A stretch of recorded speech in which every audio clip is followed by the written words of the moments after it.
How do we do? Do we display here or we can display? Can I just recite prayers? ॐ अज्ञानतिमिरान्धस्य ज्ञानाञ्जनशलाकया चक्षुरुन्मिलितं येन तस्मै श्रीगुरवे नमः।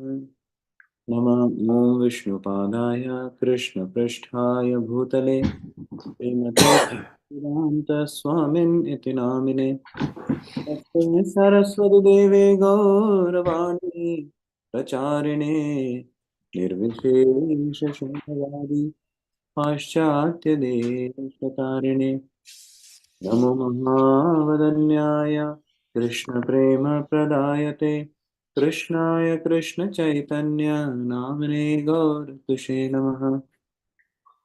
वाञ्छाकल्पतरुभ्यश्च कृपा सिन्धुभ्य एव च पतितानां पावनेभ्यो वैष्णवेभ्यो नमो नमः। जय श्री कृष्ण चैतन्य प्रभु नित्यानंद श्री अद्वैत गदाधर श्रीवासादि गौर भक्त वृंद हरे Krishna Krishna Krishna Hare Hare Hare Ram Ram Ram Hare Hare. Hare Krishna. We'll just recite the verse.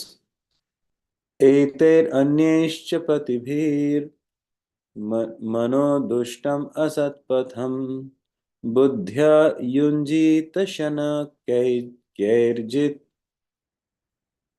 बुद्ध्या युञ्जीत शनकैर्जितप्राणो ह्यतन्द्रितः। Translation: by these processes or any other true process, one must control. It's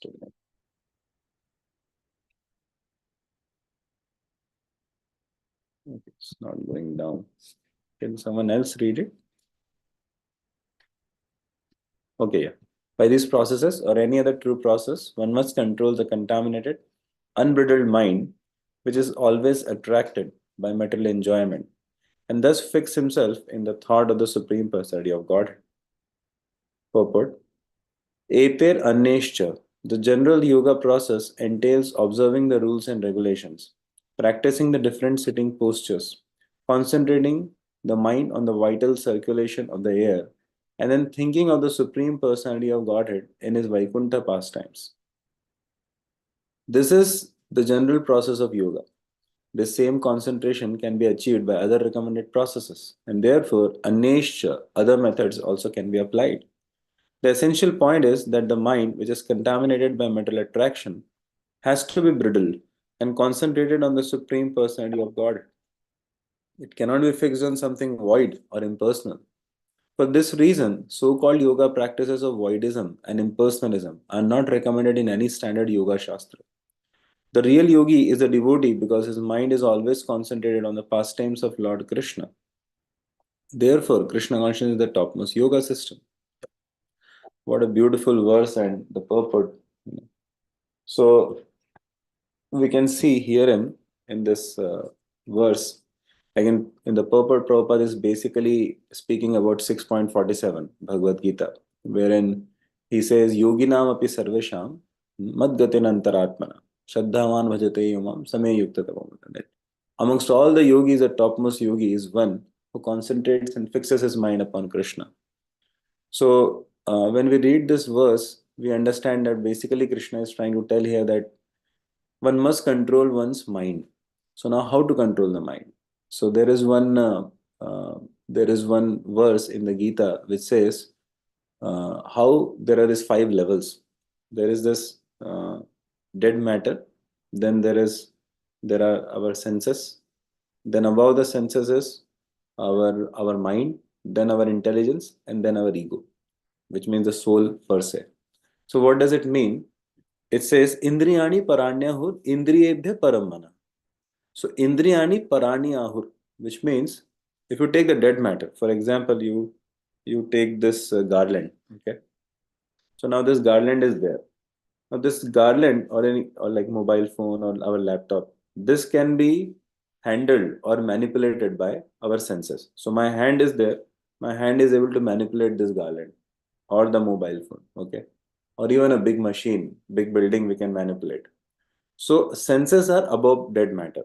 That is clear. Now, if you see my senses, who's controlling my senses?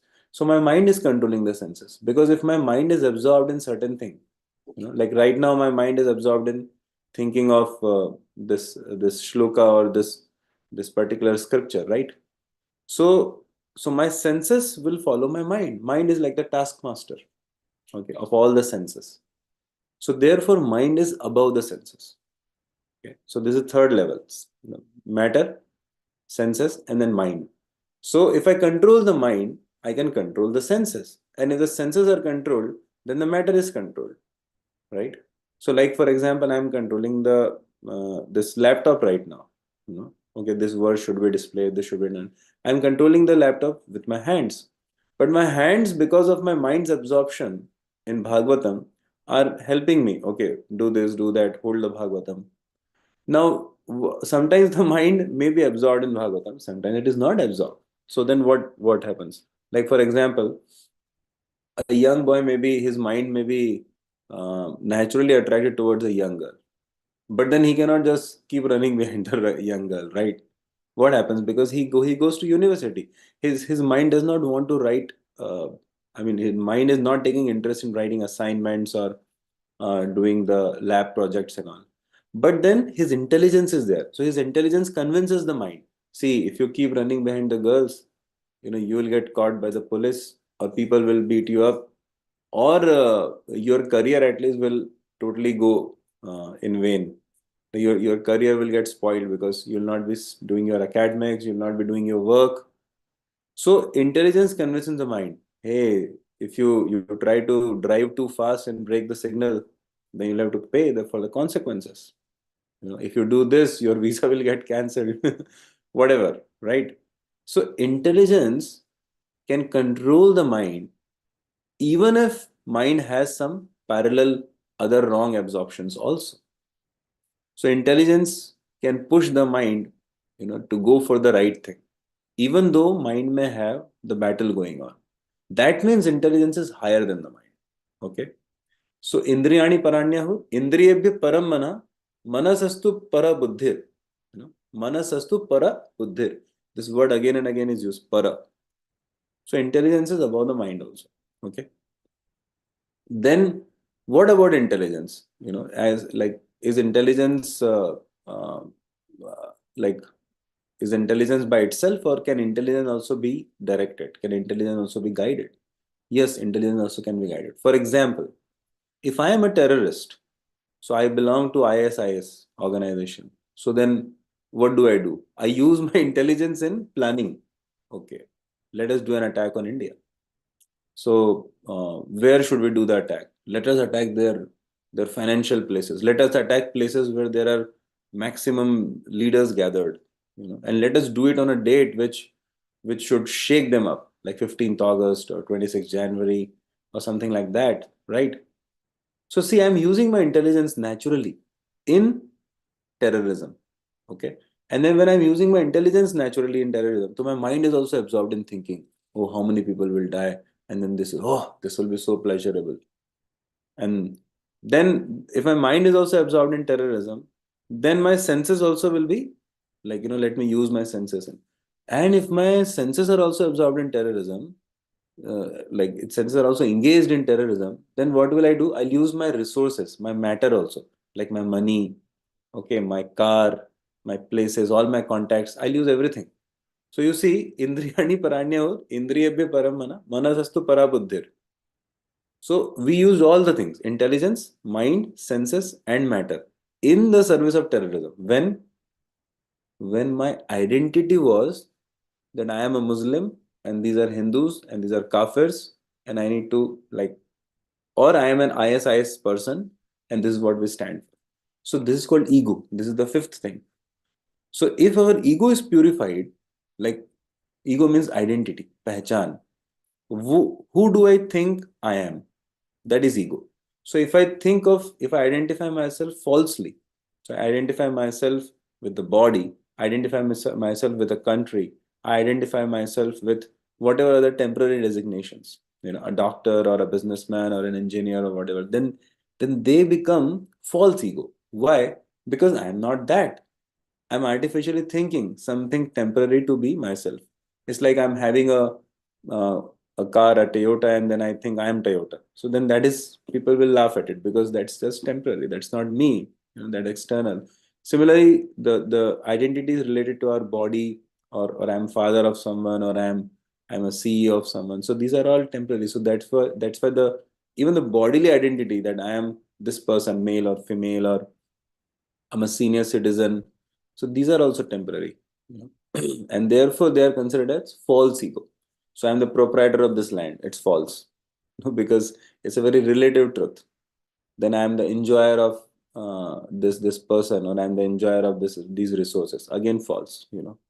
So therefore, ego is identity. So if I correct my ego itself, if I come to the true identity, then just like if I am a terrorist today, then tomorrow I realize by somebody's help or somehow or other, if I realize that I am actually a citizen, I am not a terrorist. I am actually a cooperator with the rest of the society. In fact, I'm supposed to help the society.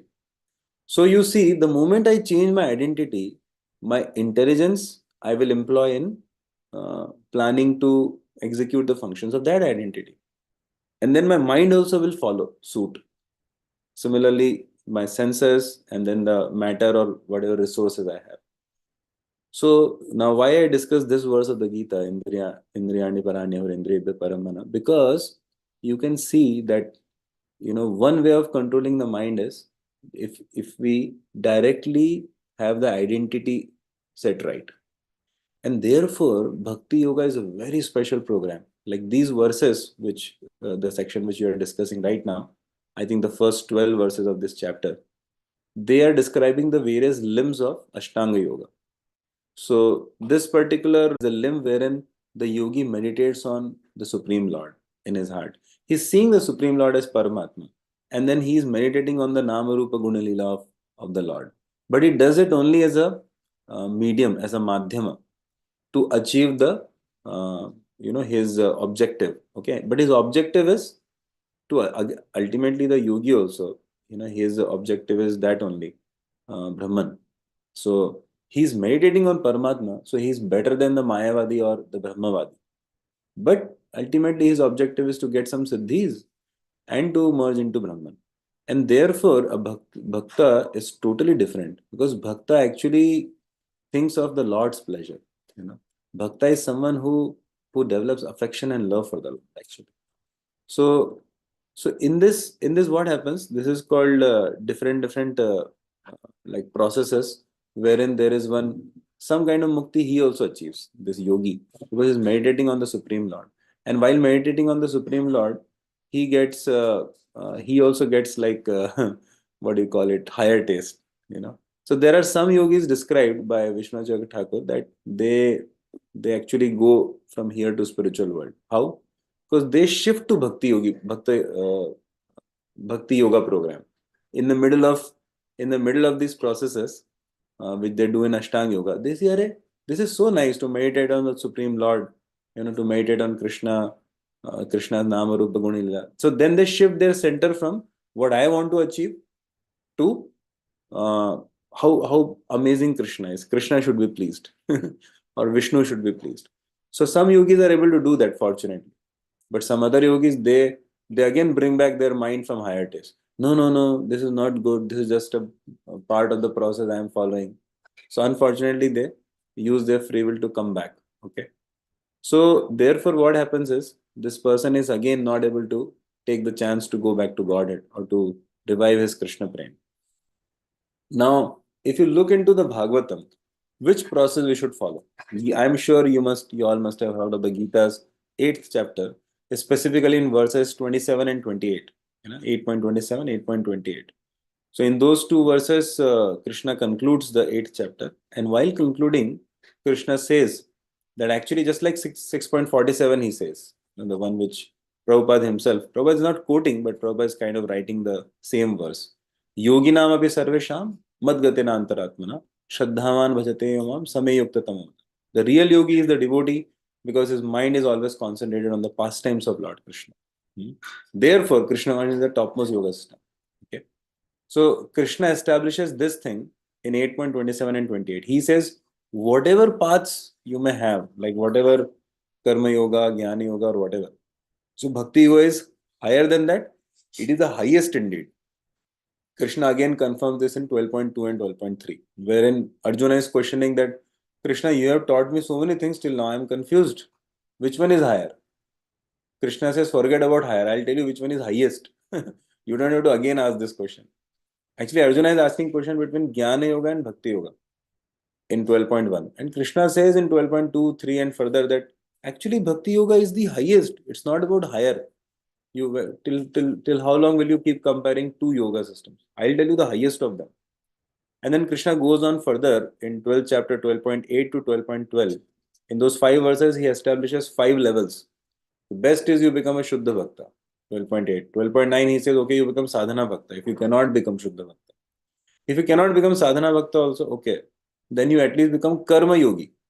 You know, then you cannot become Karma Yogi also. Then he says, okay, you become, at least you give up the fruits of karma yourselves. So you become a social activist. You become a social servant. Like this is where Krishna comes down from the transcendental platform. But he says that don't keep the fruits of your labor for yourself.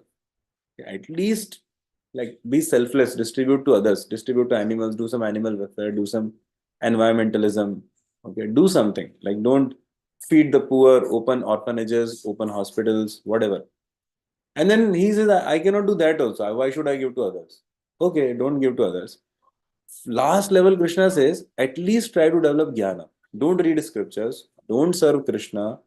Don't serve the cows. Don't serve other people also. Don't do social service. Don't do anything. But at least one thing you should agree with is doubt yourselves. Whatever life you are leading of sense gratification.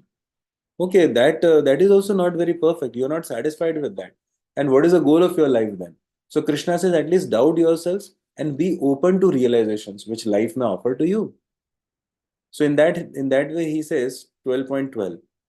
So, but we can see that Krishna is clearly indicating Bhakti Yoga is the highest, and then further things come. And then 12.13 to 20, he then goes on glorifying the qualities of bhaktas. That such a bhakta is very dear to me, one by whom nobody else is put into difficulty, one who is so humble. He goes on telling the qualities of devotees. So, in many, many places in the Gita, within the Gita, Krishna has indeed very clearly established Bhakta is the highest. Like I told you, 6.47, 8.27, 28, 12.2 and 3, 12.13 to 20, and ninth chapter, many of the verses. At the same time, we also need to objectively understand how when we follow Bhakti program, automatically all the good results of all the other paths are there. Okay. Like I shared with you this verse, Indriyani Paranya or Indriya Paramana. How if your ego itself changes. So Bhakti Yoga actually is very special. Why it is very special? You see, all other processes, they don't reach our ego. Like you see Karma Yoga program, you see Ashtanga Yoga program is extremely difficult. Jnana Yoga program is very dry. Ashtanga Yoga program is very difficult. And Karma Yoga program is, you know, like it's a very long enduring process. So in all the three processes, our ego does not get purified. Even if you go and meet some yogi in Himalayas, so Prabhupada says this story, Prabhupada or yeah, I've heard from my spiritual master. So maybe he says or Prabhupada says. I think my spiritual master, yeah. He was sharing that in 1971 he was roaming in the Himalayas to get like to learn the spiritual knowledge, and also he met many yogis who were living in the caves. Some of those yogis would surround themselves with fire. Some of the yogis would do extreme tapasya. Some of the yogis were dipping themselves in the winter season in Gangotri waters and all, and in such cold they were trying to, just focus and meditate on the Paramatma. So But one day he saw that there were like many people, they started, getting influenced by a particular yogi. They started hearing about him and all. So they would visit him. They would give articles. They would literally worship him. Of course, he would reject the articles and all this. He was a yogi, but his fame was growing like anything. So this other yogi who was able to control his senses and all the things. So one day he got so wild because he couldn't tolerate this other yogi, his neighborhood yogi, becoming so famous, and he was not at all famous. So he came and like he was, beating only this guy. In fact, if he would have got a gun, he would have even shot him. So then Maharaj was explaining how you can see that these they may be very tough yogis, but then their ego is not purified. Similarly, His Holiness Radha Govind Maharaj, he explains very beautifully how people are doing so much of yajnas. Okay, they're establishing big temples. They're putting in a lot of money. Okay, a lot of jnana they have got. So he has seen such people in so many holy places in India. What kind of people? Sanskrit. They're doing big yajnas, like spending crores. So then he says that at the same time, their low level ego. So because of that, like they are not able to be selfless to, even if they do some spiritual activity, they become proud of it, which spoils the entire thing. So you see, bhakti yoga program, it transforms our ego, and because it transforms our ego, that is why it is the highest. So if you check, like in karma yoga, we are using our senses and our matter, like whatever we have.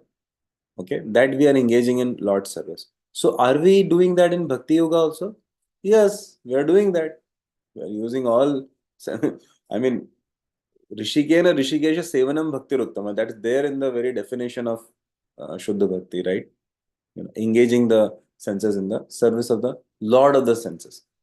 So, so we do that. Second thing, in like in Dhyana Yoga, we are engaging our mind. The Dhyana Yoga engages his mind on Krishna.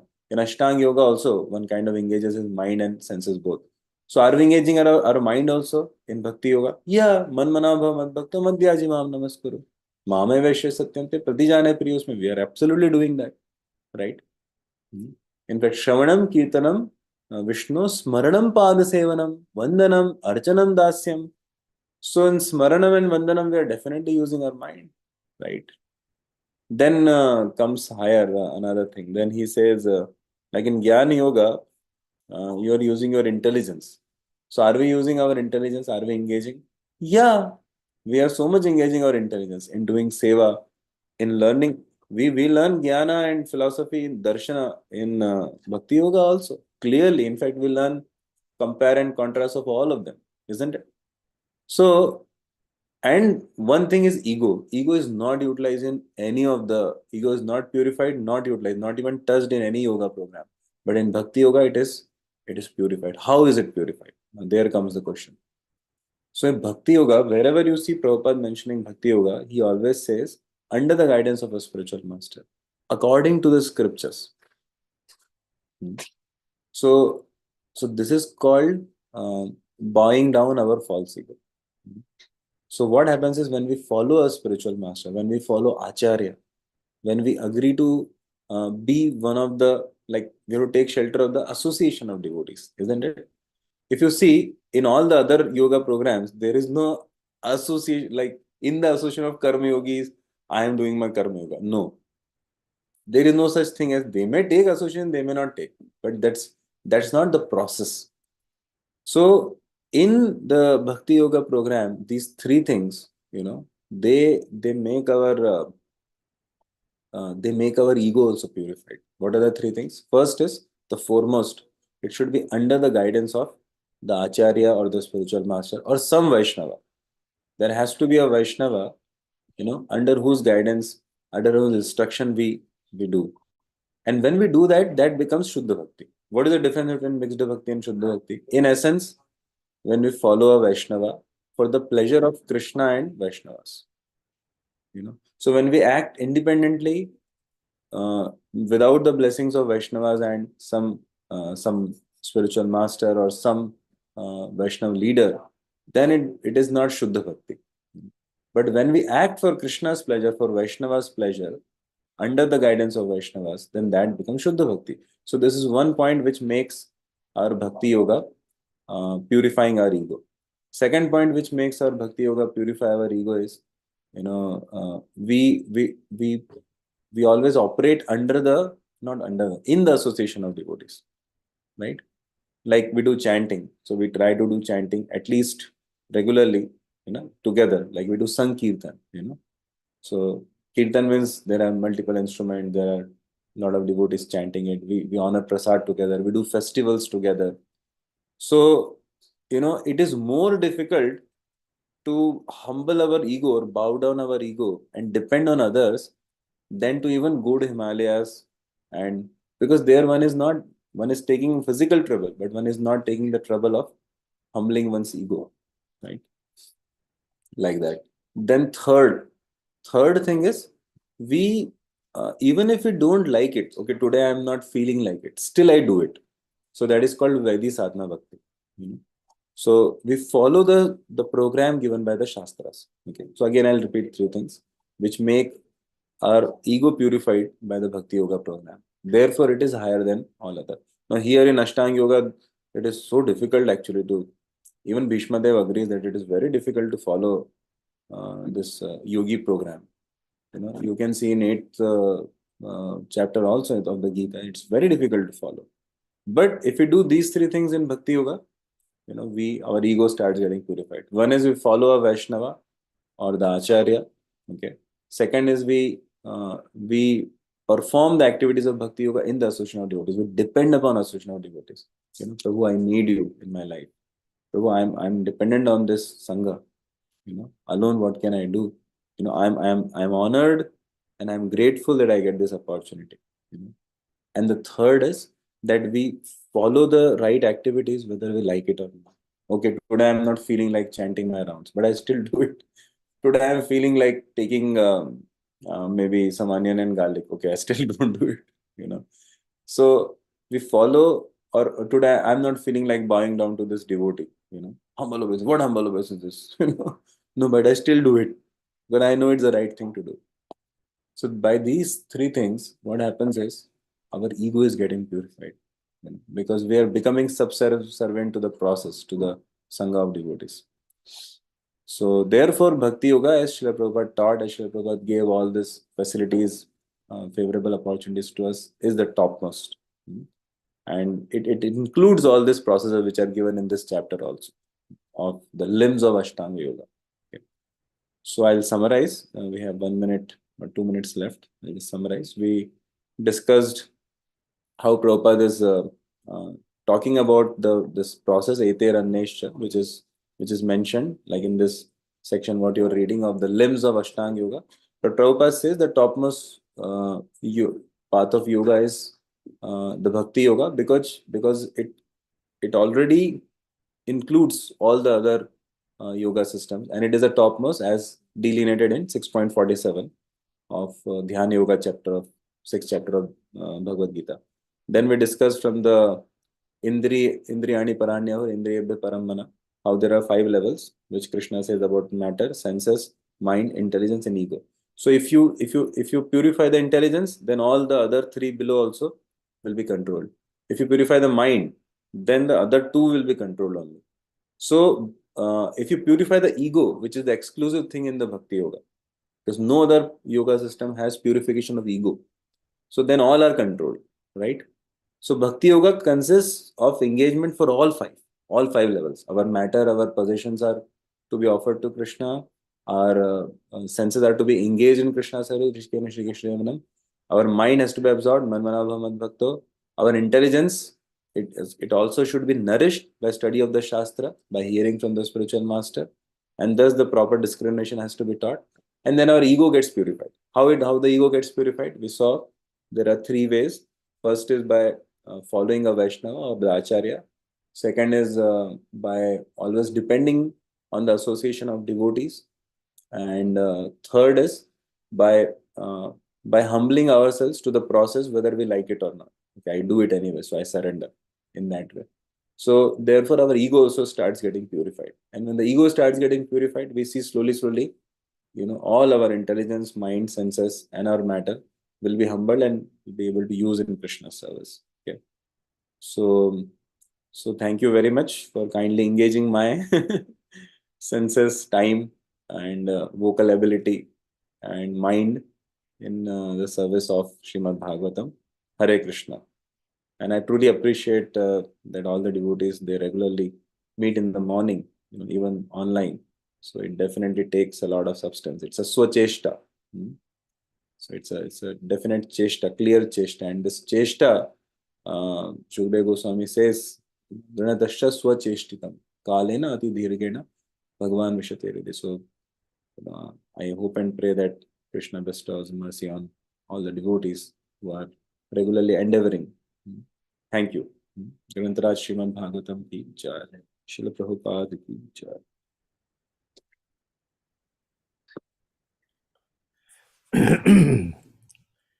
Thank you very much, Acyuta Mohan Prabhu. Hari Hari. I'd like to thank Acyuta Mohan Prabhu with a loud Hari Bol, Hari Bol, Hari Bol. I'd like to wish you all a safe and Krishna conscious day ahead. I'd like to offer our prayers to the Supreme Lord by chanting Hare Krishna, Hare Krishna, Hare Krishna Krishna, Krishna, Hare Krishna, Hare, Hare Hare Rama, Rama Rama, Ram, Hare Ram, Hare. Hare Krishna, Hare Krishna, Hare Krishna Krishna, Krishna, Hare Hare. Hare Rama, Hare Hare Rama, Ram, Rama Rama, Ram, Hare Hare. Hare Krishna, Hare Hare Krishna, Krishna, Hare Krishna Krishna, Hare Hare. Hare Rama, Hare Hare Rama, Ram, Hare Rama Ram. Rama, Hare Hare. Shri Narsingho, Jai Narsingho, Jai Jai Narsingho, Praladesha, Jaya Padma, Mukha Padma Lingam. Ugraveera Mahavishnu, Jalantam Sarvatam Mukam, Narsingam, Vishanam Bhadram, Mityam Mityam Nahamiyam. Shri Bhagwan ki Jai. Jai, Prahlad Maharaj ki Jai. Jai. Let's offer our humble obeisances to all the assembled Vaishnavas. Vancha kalpatarubhascha kripa sindhu bhayavacha Patitanam, patitanam pavanebhayo Vaishnavebhyo Vaishnavebhyo Namo namo Namaha. namaha. Vaishnavinda ki jai, Granthra Jai, Bhagavatam ki jai, Srila Jai, Prabhupada ki jai. Jai. Gaur Premanande, Hari Hari, Hari. Hari, Hari. Thank you, Thank you, wonderful. everybody. Hari Bol. Thank you, Hari. Hare Krishna.